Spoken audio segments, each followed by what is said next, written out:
After today, you'll never forget me, even though you don't know who I am. Everywhere there was a cessation of movement. The center of attention was fixed on the woman occupying the executive seat at the round table.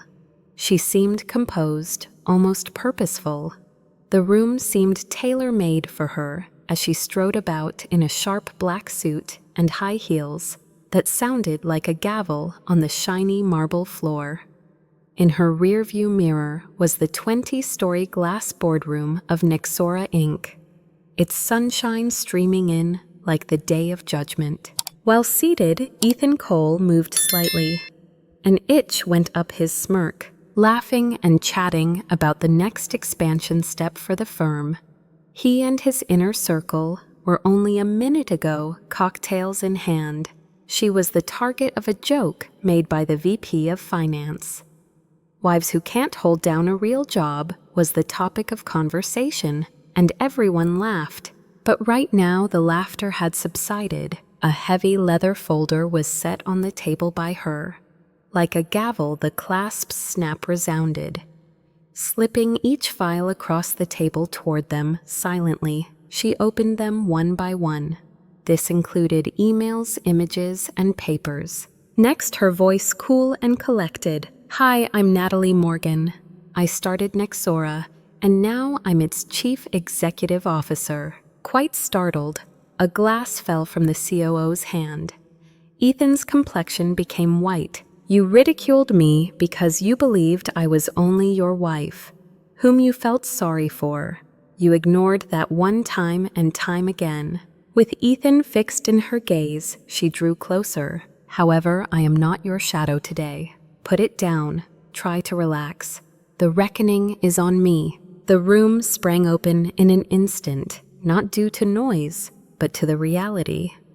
The top floors of Nexora Tower, in particular, were never quiet in New York. It was an ostentatious structure buzzing with an air of superiority. A power mirror made of 22 stories of glass and steel. Golden light filled the executive lounge on the 19th floor tonight, as the talk of high-value men congratulated themselves and laughter echoed off the mahogany walls. Soft jazz music played in the background.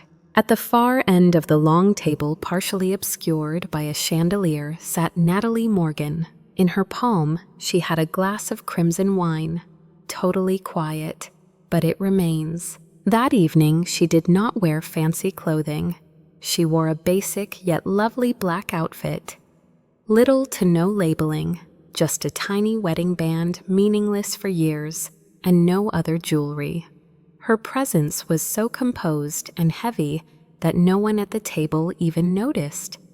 They preoccupied themselves with hearing their own voices. Ethan Cole in particular. He smiled as if the universe submitted to his authority as he reclined in his chair. Even though she was the center of attention tonight, he usually laughed the hardest at his own jokes. "Miss, are you still unemployed?"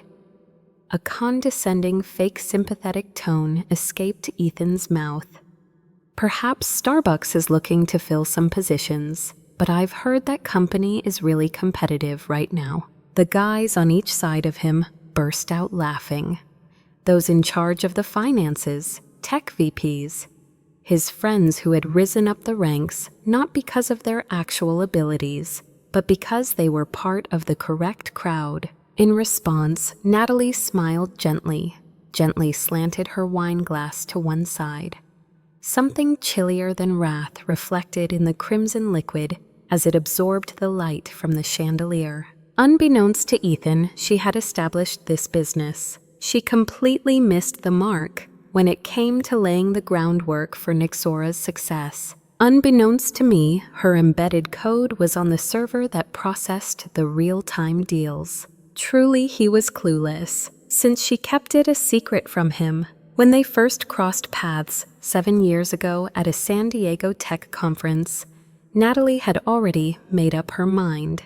It was as a freelance analyst in between contracts that she had presented herself not as the venture investor who had built 2 successful firms. Even though he believed she had nothing to offer, she yearned to discover Ethan's true nature. At first, he was rather endearing, kind, providing reassurance. It was short-lived, though. Her usefulness was the deciding factor in his shift in tone. Words of encouragement became sarcastic jabs. What started as compassion turned into control. The concept of coming out on top appealed to him. Service provider. Who could ever say, "You'd be lost without me"? It was this man.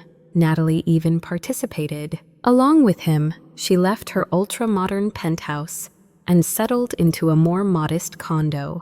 She traded in her Tesla for a pre-owned Corolla. Get him to believe she had given up on her dreams, while secretly supporting Nexora's early infrastructure.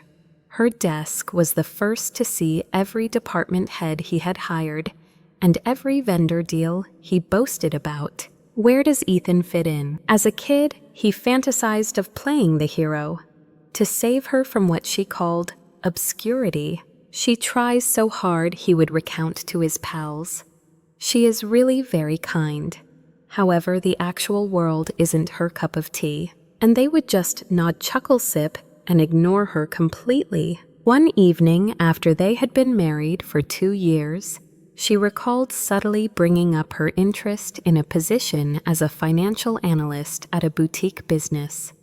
He spoke out, "Sure, babe," but he was hardly paying attention as he glanced up from his phone.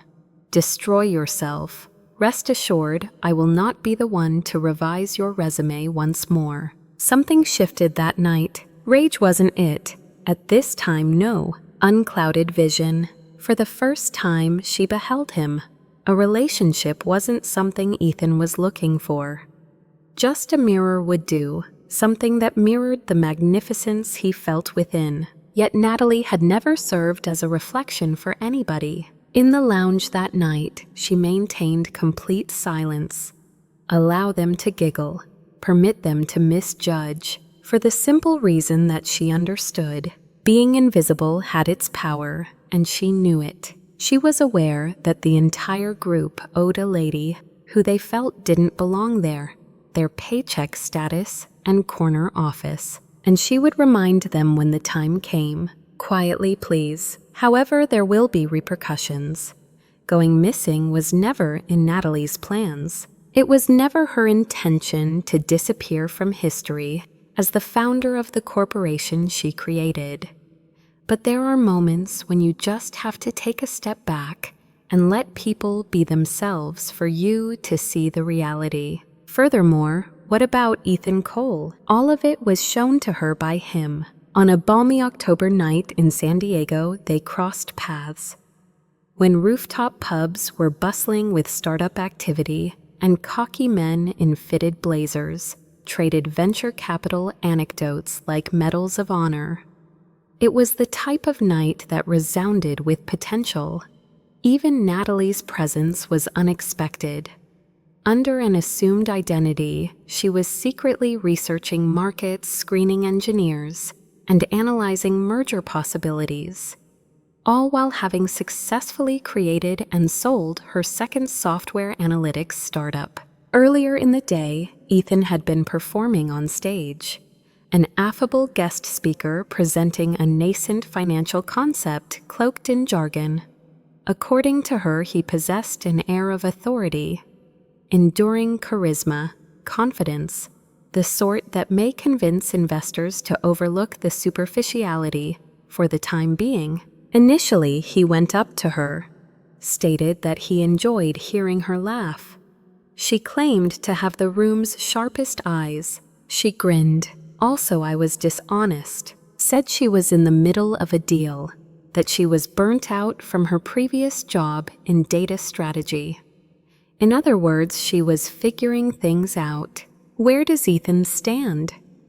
That was the most delightful thing to him. He crouched down even further, offered her advice she didn't ask for, outlined fundamental ideas for which she had previously filed patents. Well, at least that's how it appeared. Even if she wasn't very flashy, she hoped he was still a decent man on the inside who would appreciate her, so she let the delusion to flourish. When they moved in together, Natalie had already established Nexora's foundational infrastructure through a holding company that had nothing to do with her identity. She had a legal staff that was familiar with the process. Blind partnerships, decentralized accounts, and watertight non-disclosure agreements. She was shielded from attention until she was prepared, and that was the only purpose of all the safeguards put in place. She even made an effort for the first 2 years. It was true, her goal was to fulfill Ethan's ideal of a wife, the encouraging woman who always had a grin on her face during networking gatherings, who listened calmly as he misquoted industry papers she had ghostwritten, who sat quietly at dinner gatherings as Sio spoke over her, nodding politely as Ethan bragged about the business she had arranged. Things unraveled, though, over time. He stopped inquiring about her suggestions. I introduced her without using her name, simply saying, "my wife," while smiling slightly. His reaction to her suggestion that they return to the field was a laugh without substance. "I don't think you have anything to prove, honey. I'm in your hands." For weeks, the sentence lingered in her mind. "I'm in your hand," as though he were the prize. It seemed as if his accomplishment somehow proved her existence. Natalie didn't want to be perceived as the prize, which he failed to recognize. Being an architect was her dream job, the one who plots, created the foundation for the empire. She saw Ethan's transformation, which was first modest. Waiters are sharper, be rude to lower-level staff, take status very seriously. Whenever someone else received recognition during a meeting, he would discreetly approach her afterwards to express his frustration about how some people forget their place. And throughout their conflict, he remained silent. Words like curse were absent from his speech. He walked away, curled up his brows, corrupted her speech. He proceeded to say, "You're being dramatic," as if that resolved the matter. Following this, Natalie took a further step back, noted it. Those were the days when his haughtiness turned into brutality. She did nothing except wait, unaware that she had fastened every rung of the ladder at Nexora. She watched as Ethan ascended it. While he boasted about his squad, she patiently waited, unaware that she had covertly sponsored a private recruitment business and personally chosen 2/3 of the players. While he acted out the part of the visionary, she remained quiet and performed the part of the puppet master. Then she had an epiphany. Waiting wasn't going to cut it. She had to see it for herself, so she might learn the truth about the type of men that were settling into her organization. Consequently, she took a risk. A new persona was born from her, Emily Watson, an individual seeking a new beginning in the financial sector who is in her mid-30s and was laid off after a wave of restructuring. Her resume was adequate, but nothing special. Not much is available about her on LinkedIn. Her citations all well planned. For the sake of anybody who might follow up, she even arranged an apartment using borrowed clothing and old furnishings. Furthermore, she submitted an application. She liked to be alone. The recruiting panel seemed unfazed. A subsequent Tuesday was set aside for the interview. A low bun, a pair of somewhat worn shoes, and a worn blue suit were Natalie's attire. No one came to welcome her after she waited in the foyer for 40 minutes. No grin from the receptionist. She had her name pronounced wrong by the assistant. What about the interview? A lesson in contempt was served out. Sitting across from her like judges on a game show were 3 guys, one of whom had once approached her at a corporate retreat without recognizing her identity and flirted. Her abilities were not questioned. Is she a mother they wanted to know? Should she have been ready to accept criticism and knew how to handle pressure? Midway through, one of them answered a call without turning off his microphone. Her name, she heard. Emily is not her given name. My name is Natalie. Laughter follows. Someone you know. Spoken by Ethan. Don't worry about her. Silence her.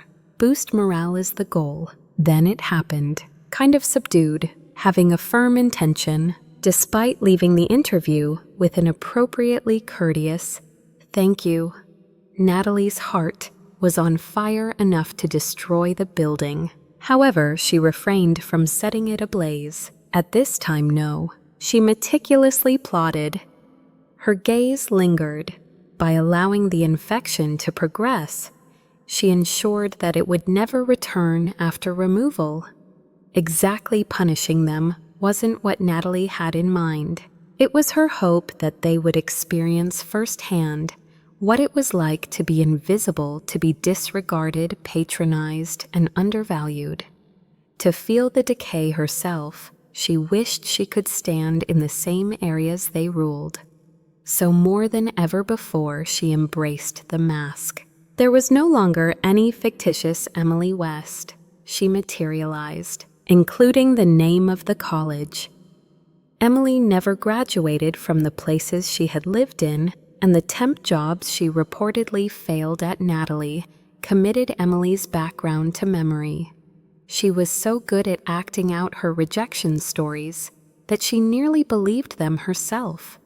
With each passing moment, she transformed into the image of the helpless, naive lady that Ethan and his inner circle had always imagined her to be. She sought an entry-level analyst position in Nexora's finance department, where she hoped to go unnoticed due to her low profile. Unless anything went wrong, no executive cared about this position. It was the type of position where rumors and hidden agendas festered, because nobody gave a damn about the individual occupying it. She was recruited the very next week. She remained unnamed. Not even the human resources manager, who had previously handled a reimbursement for her own Rockies retreat, batted an eye. Soft, timid, and never too aggressive. That was her new voice. She had also changed her hairstyle and stance. She ditched her favorite elegant leather purse in favor of a battered canvas bag, wore mostly neutral colors, and relaxed her shoulders a little. Ever since she'd last set foot in the office, as Natalie Morgan, things had changed. She felt stifled by what had been her ideal of collaborative invention. Discord existed across departments, an air of dread permeated the whole building, and rumors circulated like smoke in the break rooms. Because no one could foresee the impending blow, the society was fragile and unprepared. She kept a close eye on everything from her little 12th floor office, without ever introducing himself to anybody outside of his close group. She watched as Ethan sashayed in late Starbucks in hand. She observed as he presided over team huddles that were actually nothing more than power plays replete with irony and subtle threats. She saw the lower-level employees cringe as their names were summoned to his office. Natalie made mental notes, conversations recorded, uploaded non-compliant internal memos for screenshot. She included a script that mimicked Slack conversations and identified abusive language trends into the company's internal workflow application. The script could be used as a legal reference. It went unnoticed. Simple yet exquisite. Stay hidden. Her goal went beyond vengeance. It was fair. That being said, it needed to be completely sealed. No fury, absolutely no room for error. Extra work was something she offered to do on her own. Finished my work after several hours. Became close friends with the office officials. Discovered who harbored resentment, who lacked courage, and who would whisper their secrets to anybody who would listen. She worked late into the night once to clear a data entry backlog. While the office was almost deserted around 8 o'clock, she overheard 2 seasoned coders chatting in the kitchen, breaking out in laughter, discussing Emily, jealous of that finance girl. Her sweetness belies her desperation, though. I bet she's the type of person who would probably smile even if told she's replaceable. Natalie became victorious. Stay calm below the surface. She grinned. They are free to think as they like. Permit them to persist in undervaluing her. For weeks now, she had been gathering everything while wandering among them, deliberately remaining unseen. Folders brimming with names, voice notes and screenshots were at her disposal. As far as she could tell, 4 managers were taking part in the illicit practice of vendor kickbacks. The interns whose humiliation had caused them to flee in tears were identifiable to her. Ethan used her shadow budget and list of fictitious invoices to fund his own side projects. Even so, they found it funny, but they continued to believe they were immune to harm. To her, they were like an infection to a surgeon. No, not only to watch, but to eliminate. It wouldn't be out of wrath when the time came for her to return as Natalie Morgan. All bets would be off, clearly visible, plus there's no one else who can save them. Natalie had always thought that accuracy was paramount. No ill will was intended. No, it wasn't trivial. Quietly and meticulously, she was constructing a case. Unconquerable proof that not even the board of directors, the court, or the public relations agency could manipulate. Emily West began phase 2 as soon as she was recruited. She was the calm, pleasant worker during the day. She was the one who took notes in every meeting, and she was often the only one. Despite nobody asking, she stayed late. The managers didn't recognize her, so she went and got copies for them. She allowed them to disregard her, and in their lack of vision, they revealed themselves.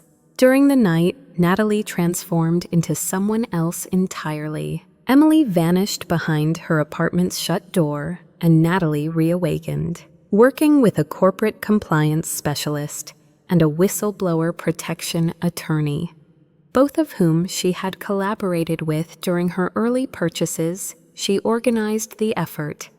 They were both bound by strict secrecy agreements. They were both aware of the pieces needed to construct the framework, but neither had the whole vision. As a result, she assembled a crack squad of cyber detectives.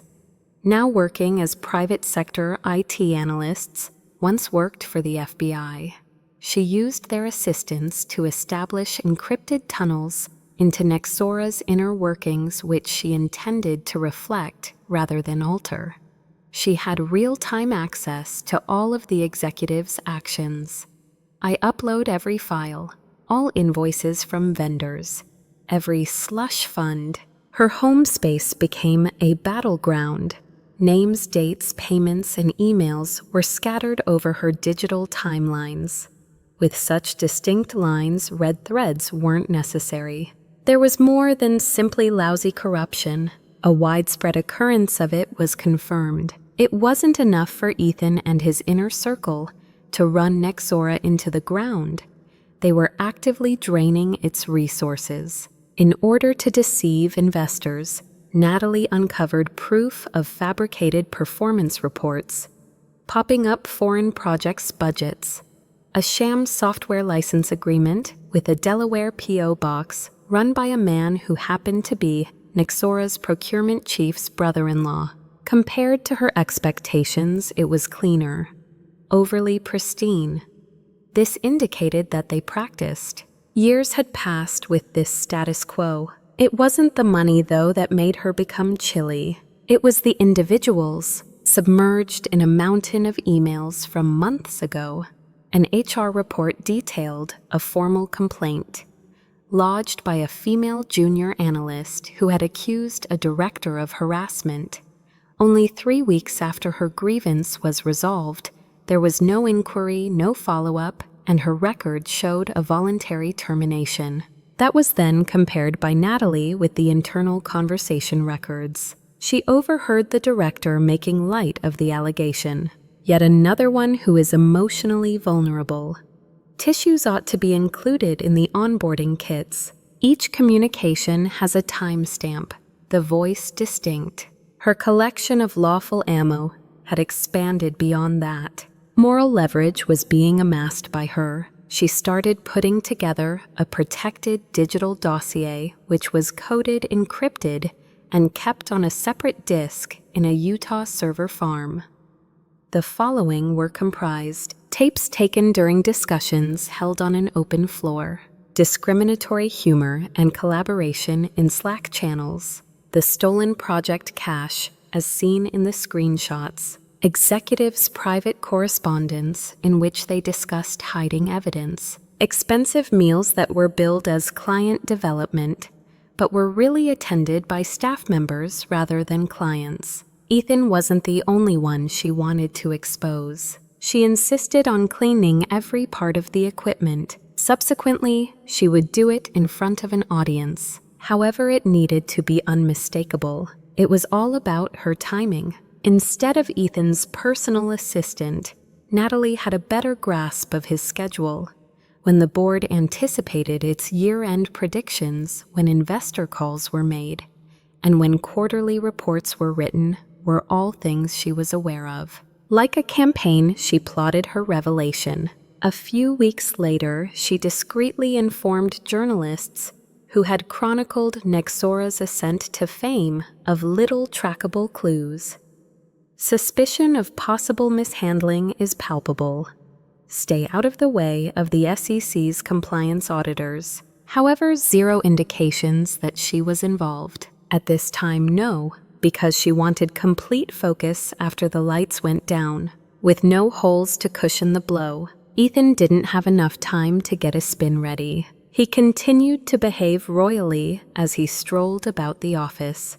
He maintained his haughty demeanor throughout morning meetings, spitting out comments as if he were the empire's mastermind. A hollow castle was completely unknown to him. What about Natalie? No longer was she a specter. Reckless she was, the unfiltered reality. Plus, she was nearly prepared. Without much ado, the morning of the reckoning came. No warnings were sounded. Nothing leaked. The internet is silent. In Nexora's executive boardroom, there is just the faint buzz of fluorescent lights. The polished walnut table sparkles, and floor-to-ceiling windows provide a view of the Manhattan skyline. As far as anyone could tell, nothing had been moved or tampered with. A situation created to promote peace, not chaos. On the other hand, Natalie brought nothing except conflict with her. The woman was punctual in her arrival, ahead of schedule. Emily, no. No way, not in worn-out clothes or shoes. She sported all black today, for both impact and long-term retention. A well-tailored suit, understated yet meticulous. Her hair was neatly pushed back as if by a surgeon. She walked without apologizing. Her stride was unwavering. She didn't look around to take in the scenery as she stepped inside the boardroom. Even back when the structure was nothing more than a set of plans, she personally had given her stamp of approval to the design 5 years before. A leather binder, on the other hand, was set down in front of her as she shifted nearer the head of the table. Thick, quite hefty, final. At the moment, the enormous curving screen behind her remained blank and hummed in standby as if it were also waiting for something. The executives entered the room sequentially. Their laughter filled the air, had a conversation, continued to sit in their customary positions oblivious. Ethan was the last one to show up. He entered the room with his customary air of superiority, holding his phone and looking around for an audience. He then beheld her. Shock paralyzed him. Unfazed, Natalie continued, their gazes locked cold and unfaltering. "Please have a seat," she whispered, imitating the sound of a teacher calling roll just before an exam. He scrunched up his face. He shifted his gaze to another, patiently awaiting an explanation on the woman he believed to be unemployed, who was now occupying the chair at the head of his table. Nevertheless, no justification was provided. Standing still, discord reigned, because it was previously known by everyone, at least the important ones. Gradually, Natalie rose to her feet, slipped the binder open, transferred 5 clean documents, each adorned with a golden Nexora seal across the table. Then she started, "I'll make this quick." "Okay." These notices of termination are in an official manner. With instant effect, time slipped away. Standing still, Ethan then emitted an uncomfortable, pointed chuckle.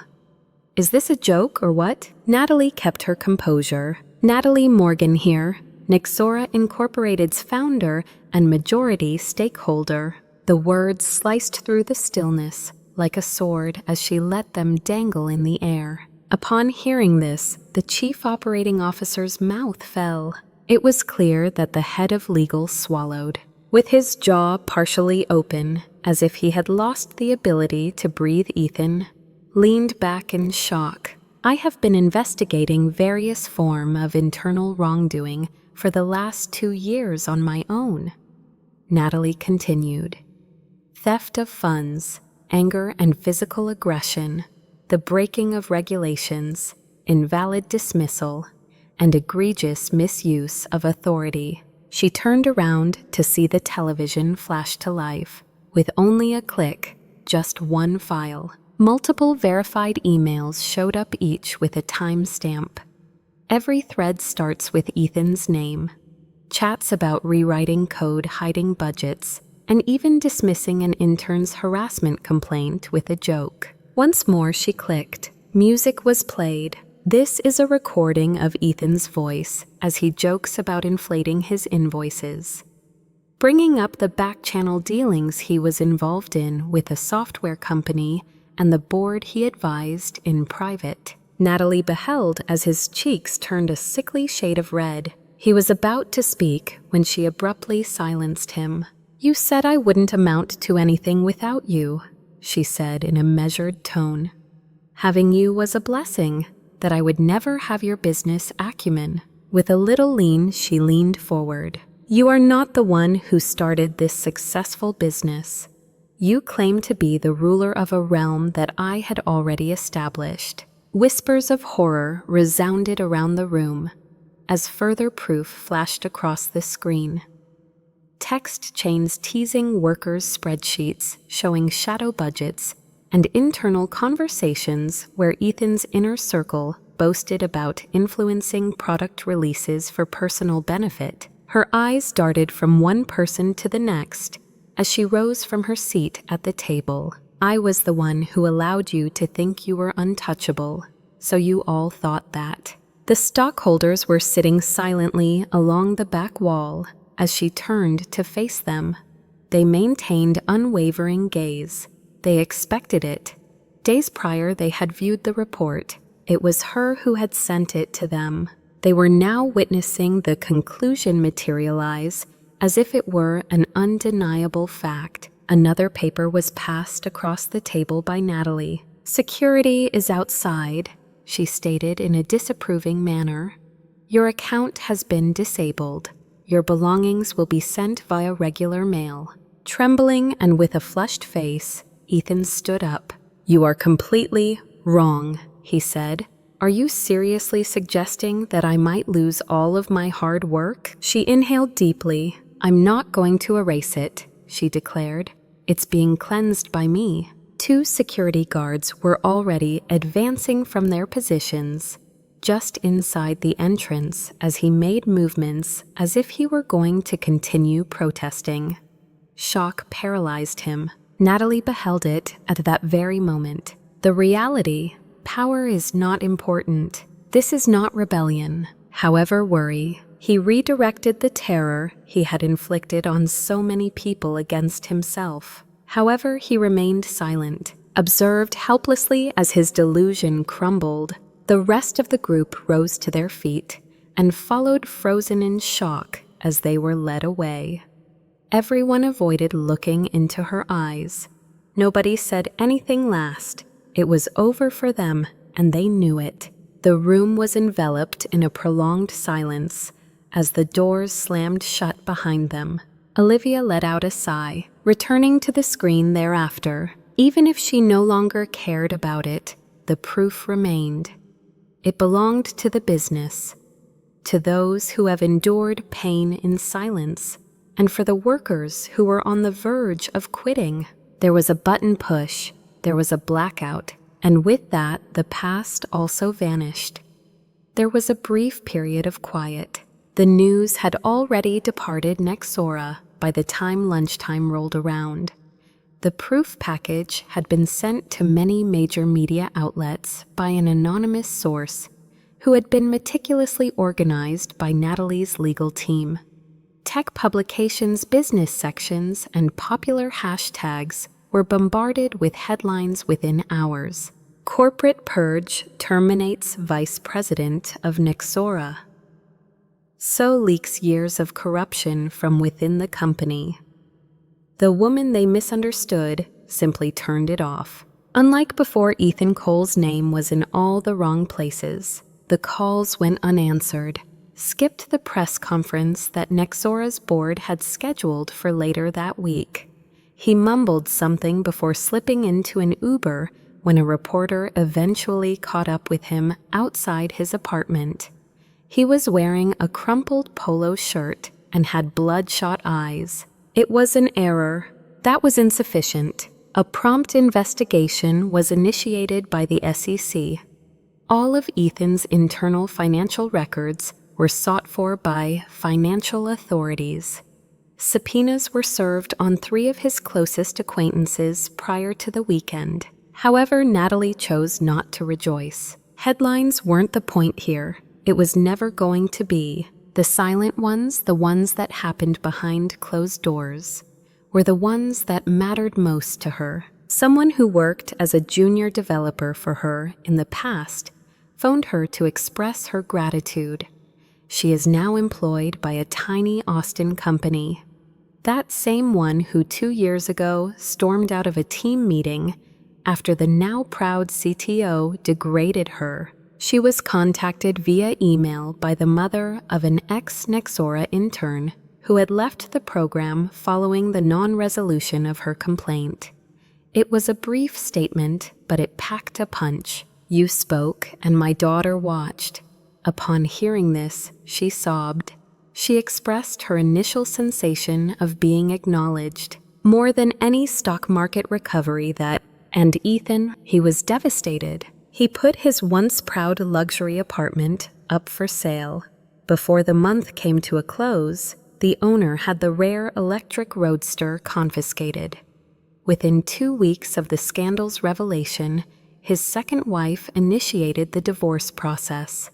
An irreconcilable betrayal of public trust was her reason. He was immune to physical harm. Those businesses weren't his clients anymore. Not the ones he used to run for networking events, including the competing businesses that formerly coveted Nexora's success.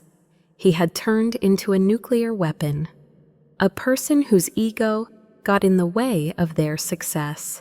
He was rumored to be wearing a name tag while working part-time at a suburban electronics store, peddling products for which he had previously negotiated supply contracts.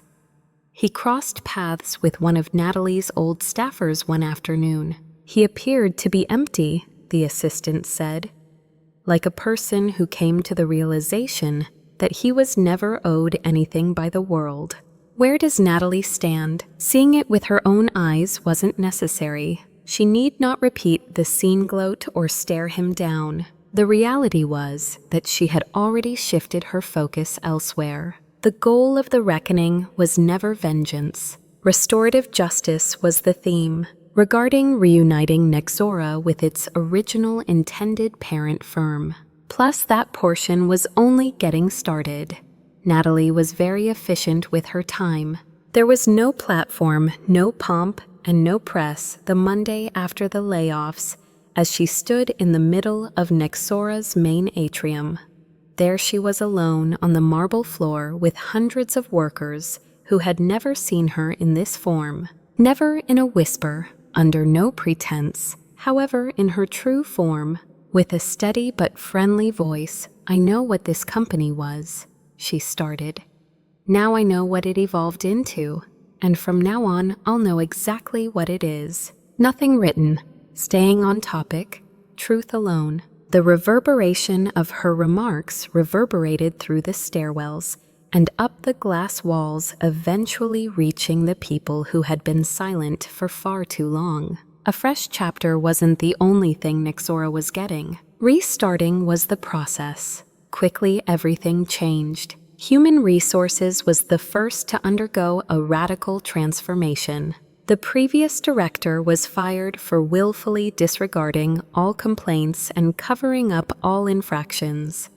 Natalie made sure that someone who understood the importance of workplace safety was appointed in her stead, a former ombudsman from a nonprofit women's advocacy group. Next, we need an internal ethics board that is autonomous, staff-driven, and vested in doing its job. It would be safe to voice any problem or issue without worrying about reprisal. Natalie articulated that in her written work. She spoke with complete sincerity. Lastly, we have a mentorship program, no longer limited to females alone. Everyone, not only interns. For everyone, though, who has ever felt disposable, marginalized, or silenced. Everyone was looking to the people who had been disregarded during Ethan's rule to take the reins and show everyone the ropes. They stood up. Lisa Chang was a bright machine learning engineer who was fired 2 years ago for not playing nice during a vice president's offsite retreat. Natalie personally contacted her. The reason given for her departure was a cultural mismatch. Her offer of a team was extended by Natalie, a laboratory, including complete independence to start again with Nexora's AI division. Lisa was hesitant. "Is that so?" While on the phone, she inquired. "By the end of it all, I really don't feel guilty asking," Natalie clarified. "You were always my hope for the future, so I thought I'd ask." Unfortunately, we were missing the perfect gift to see it. Lisa came back. Others did as well. They returned one by one, not because they were begging, but because they were respected after having been thrown out. Nexora felt a shift in the air. The meetings were no longer fraught with danger. Some talked before even looking around the room. Instead of contempt, there was genuine interest in the proposed projects. All senior managers, whether new and old, were mandated to undergo leadership training that emphasized the need of inclusive decision-making, empathy, and honesty. Day in and day out, Natalie strode the hallways, not in a ceremonial capacity, but at all events, taking notes, posing inquiries, listening to others. She despised allegiance based on fear. She desired acceptance, property ownership, local group. The result was successful, not because they were pressured, but because they were given breathing space. Production skyrocketed in just 6 weeks. New ideas were born. Cooperation between different teams flourished. Staff morale reached an all-time high after having dropped to an alarmingly low level. The vitality, though, was more important than any graph or statistic. That was a huge relief. The hope that perhaps, just perhaps, this was a worthy endeavor once more. Nexora remained unhealed. At this time, no. However, it was at last moving in that direction. Where does Natalie stand? Unfazed, she continued forth. Natalie had revealed Ethan and his group, but there were still deeper shadows. Not every power play was audible. Some wore pearls and remained silent. Handwritten and sent by private courier. She got a note a few weeks after the dust settled.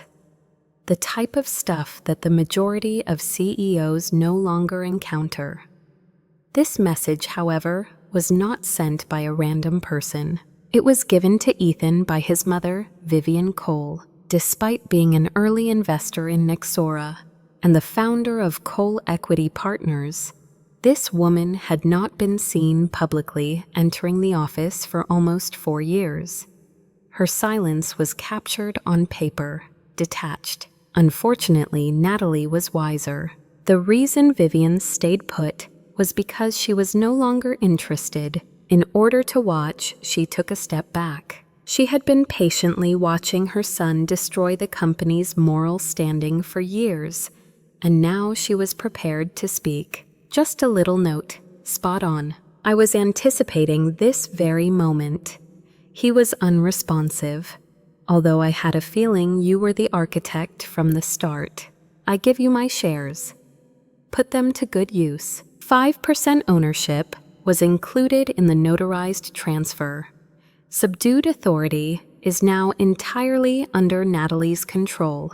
As Natalie gazed over the signature, her mind raced with possibilities. Never before has Vivian meddled, disappeared because rules prioritized control over culture, and Ethan insulted his staff.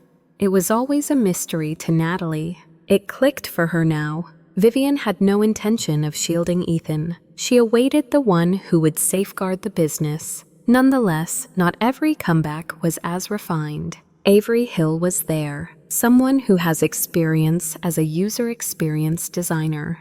He was intelligent, kind, and full of potential until he questioned a product choice that prioritized advertising income over user accessibility and was thus demoted.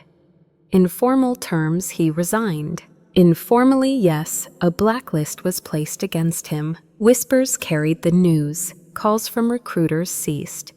He was progressively discredited.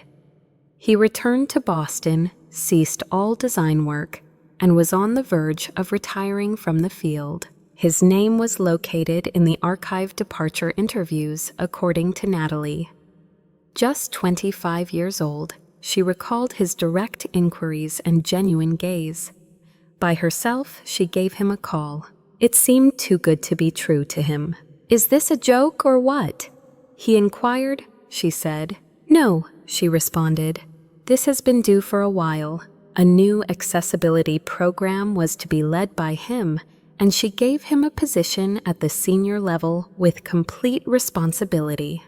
With a moment he spoke. "2 years have passed since I last interacted with a design system." Then Natalie grinned. "It's all right. Drawing boxes isn't your only purpose here. It's your job to prevent anyone from being shut out ever again." "Yeah," he agreed. Former procurement analyst Samira Bennett also wrote to Natalie that week. Nobody had heard of her. It should have, though. Fraudulent purchase orders associated with one of Ethan's personal consultancy connections were discovered by her 2 years ago. Secretly, she informed someone about it by way of internal protocol. She was let go in a strategic realignment 1 week subsequent. If Samira ever worked in tech again, she would never work in tech, she thought. In her new role as head of internal auditing, Natalie rehired her. The fact was that many others had fallen silently, but Ethan's collapse had caused a commotion. Rebuilding a firm wasn't the only thing Natalie was doing. Reclaiming lives was her mission, bit by bit, calling each name in turn. Even after the fires were extinguished, there was still life on the battlefield. A new threat materialized, this time not from within Nexora, but from the international arena at the same moment that the city was regaining its rhythm. Natalie found herself in the strategy room, surrounded by designs for expansion and market estimates. Unrealized promise, particularly in adaptive finance and AI-powered infrastructure, has long been visible in Europe. Efforts were being made in Paris and Munich by the acquisition team. However, a name has just come up on the radar: the Orion Agency, an aggressively expanding IT company with a stylish, well-funded Amsterdam headquarters. The same industries that Nexora had recently penetrated were their targets. Oh, and the very highest brass, J. Westbrook Julian, her ex, the man she had collaborated with in the past in a Seattle co-working space to build a prototype. But he disappeared after taking the beta framework and saying she lacked the vision to scale it. They hadn't exchanged words in almost 10 years, until his name appeared on a contract that Natalie's team almost lost by only a few hours. Unfazed, she continued, "This was not sadness. I played chess." In Prague, Julian had already secured a deal with a potential partner for Nexora, sweetening the offer with early shares. The terms were evaluated by Natalie. This was more than simply daring. It was careless. He bet on a speed play instead of considering the long-term value, and he overpromised while undercosting. A pattern was familiar to her. Nothing had changed. Flashy demos, captivating pitches, and the illusion of innovation without the stamina to deliver it. That's what Julian always bet big on. And what about Natalie? Illusion was not her wager. Folks were her bets. At least this time her staff cared about more than just making money. She turned around. She decided not to waste time chasing after the lost contract, and instead focused on what sets Nexora apart: ethical AI transparency and impactful infrastructure. Her rebuttal was not more forceful, it was more astute. She took a private jet to Copenhagen, presented decision-makers with unpolished decks and real-life anecdotes such as the rebuilding of Nexora, the reality of employee-led governance, and the reasons why ethical sourcing wasn't a passing fad. 2 new transactions were inked by Nexora at the week's conclusion. While neither of these contracts was the largest on paper, they did bring about public alignment with Natalie's new vision and long-term relationships in infrastructure. Julian gave her the precise reaction she had anticipated, a subtle remark made during an interview on a podcast. These days, a lot of businesses are after redemption stories. Tech, however, is not concerned with story. Winning is the key. Hearing it made her grin. Just because Julian was really confused. His goal was to grab attention. She was creating an enduring structure that would last beyond their lifetimes. What if he chose to go to war? Someone who has endured one before would be his opponent. While retaining her essence, time slipped away. No evidence of burnout were seen in the Nexora office lights as they continued to illuminate late into the night. They indicated forward motion. Regarding the act of making, returning with purpose to the place where dread formerly resided. In the evening, Natalie would stand by her office window and observe the city below her. Messy, vibrant, and merciless, New York shimmered. Similar to her voyage, she recalled her past self as the one who had sat silently at the edge of a boardroom table, wine glass in hand, feigning indifference to the insults directed at her. The one who, in order to play the long game, allowed herself to be taken for granted. The one whose stillness became an earthquake because she listened more than she talked. She could stop worrying about proving her membership. She made her home where she truly belonged. Power, however, was never the aim. It was never going to be. The real triumph, listening to the once hushed hallways of Nexora reverberate with voices, feeling secure enough to disagree and still have one's voice heard when teams debate vehemently.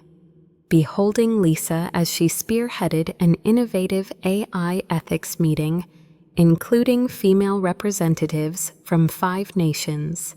2 prominent colleges have already embraced Avery's accessible design methodology.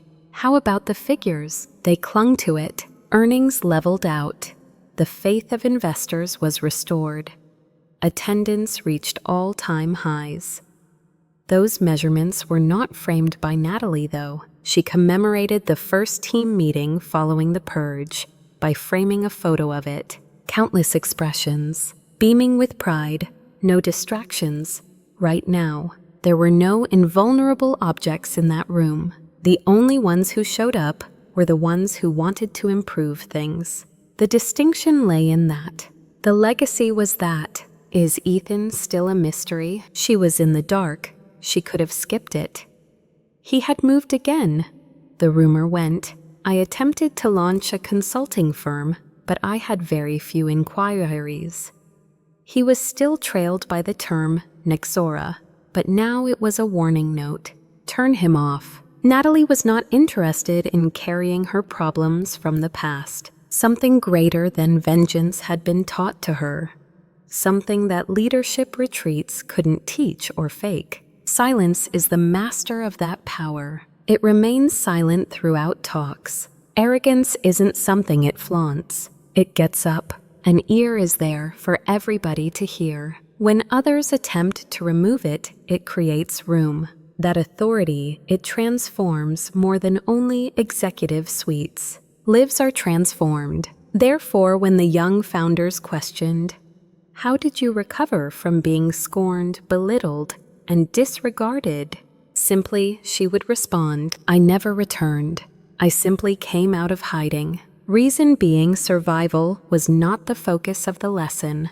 Recuperation was the theme. And if there was one fact she would always uphold, it would be this: your strength does not lie in the things you demolish. It lies in your willingness to rebuild. Nexora had evolved into something more than a business. It stood like a figure, in a nutshell, of resiliency. When individuals stand up and refuse to be quiet, justice is redefined. Where does Natalie stand? Her journey had hardly begun.